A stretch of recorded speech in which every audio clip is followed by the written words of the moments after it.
ஏம்மா ஒரு கோழி வேணும். அந்த வெள்ளை கோழி ஓகே வாங்க. அது எதுக்குமா வெள்ளைக்கார மாதிரி? அந்த கருப்பு கலரு?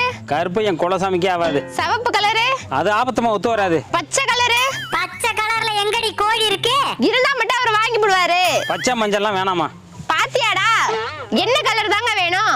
கலரே இல்லாத ஒரு கோழி வேணும். ஓனரே, இங்க ஒரு கஷ்டமான மோர் வந்திருக்கு. கஸ்டமரா? ஆமாண்டா, வாடா. என்னென்ன வேணும் உங்களுக்கு? அவருக்கு கலரே இல்லாத கோழி வேணுமா? இருக்குண்ணா, வாங்கிக்கலாம். ரொம்ப நல்லது தம்பி. எப்பண்ண வேணும்? இப்போ கொடுத்தாலும் வாங்கிக்கிறேன். இன்னைக்கு திங்கக்கிழமைண்ணே, நாள் சரியில்லை. அப்போ செவ்வாய்க்கிழமை கொடு. செவ்வாய் வெள்ளி பேய்க்கு நல்ல நாள். புதன்? புதன்ல பொண்ணே கிடைக்காது, கோழி எப்படிண்ணே கிடைக்கும்? வியாழன்? சுக்கிரம் உக்கிரமா இருப்பான். சரி நீயே சொல்லுப்பா, எப்போ வாங்கிக்கலாம்? இந்த 7 நாளை தவிர எந்த நாள் வேணாலும் வாங்கினேன், கண்டிப்பா வாங்கிக்கலாம். சரி தம்பி, கண்டிப்பா வரேன். ஓனரை